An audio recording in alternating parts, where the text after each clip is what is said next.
ताज्या बातम्यांसाठी महान करेला सबस्क्राइब करा आणि बेल आयकॉनला क्लिक करा। जयसिंगपूर शहरात पहिल्याच पावसात रस्त्यांना तळ्याचे स्वरूप। जयसिंगपूर शहरातील अंतर्गत सर्वच रस्ते भुयारी गटारीसारखे खोदल्याने रस्त्यावर खाच खळगे पडले आहेत। यामुळे नुकत्याच झालेल्या वळिवाच्या पावसामुळे शहरातील रस्त्यांना तळ्याचे स्वरूप आल्याचे चित्र पाहायला मिळत आहे। जयसिंगपूर पालिका प्रशासनाकडून शहरातील सर्वच प्रभागांमध्ये भुयारी गटारीचे काम युद्ध पातळीवर सुरू आहे।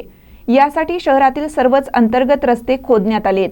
काही ठिकाणी पॅचवर्क करण्यात आला आहे, मात्र काही ठिकाणी अद्याप काम रखडलेलं असून अशा ठिकाणी चिखल झालेला आहे, तर काही ठिकाणी रस्त्यावर पाणी साचलं असून यामुळे नागरिकांना तसेच वाहनधारकांना रस्त्यावरून मार्गक्रमण होताना पाण्यातून मार्गक्रमण व्हावं लागत आहे।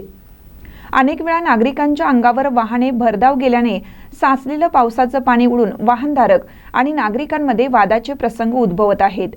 ज्या ठिकाणी रस्त्यावर पाणी साचलं आहे त्या ठिकाणी पालिका प्रशासनाने उपाययोजना करणं गरजेचं बनलंय, असे वाहनधारकांसह नागरिकांमधून बोललं जात आहे। महानकर न्यूजसाठी इजाज खान पठाण, जयसिंगपूर।